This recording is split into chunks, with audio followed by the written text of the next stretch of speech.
So the use of technology in social life evolves, and people and history tells us that people will always use these technologies for the ill and for the bad. Do you think what's your reflection on this fear towards technology? Do we fear humans who are using these technologies, or do you think we fear the technologies themselves? And why do we have, like, as humans, why we always have misused the good purpose of these technologies?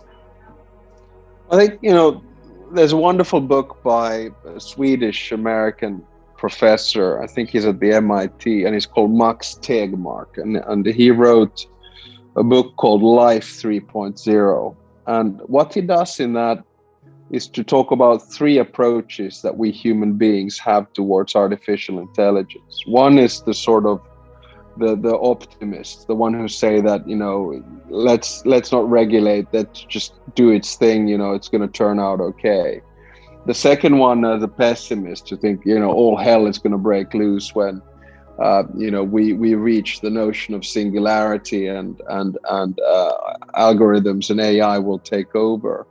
And then somewhere in between are the, I don't know what they call them, tech realists or whatever it is.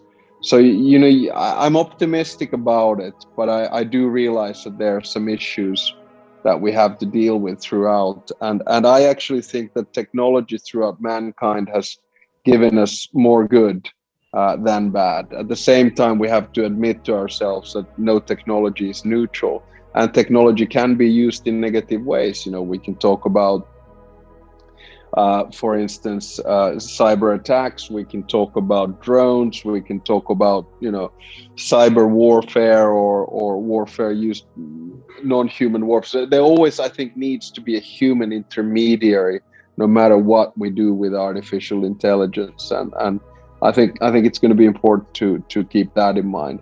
To a certain extent, you could say that we're already cyborgs. I mean, the first thing you do when you wake up in the morning is to touch your phone.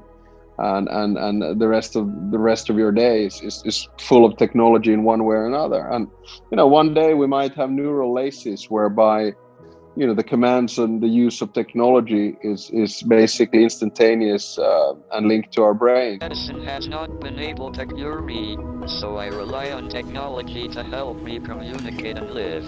That vital system that Professor Stephen Hawking relies on has recently got an upgrade. So, there are a lot of ethical issues there as well that have to be dealt with. And that's why I think human intervention is always good.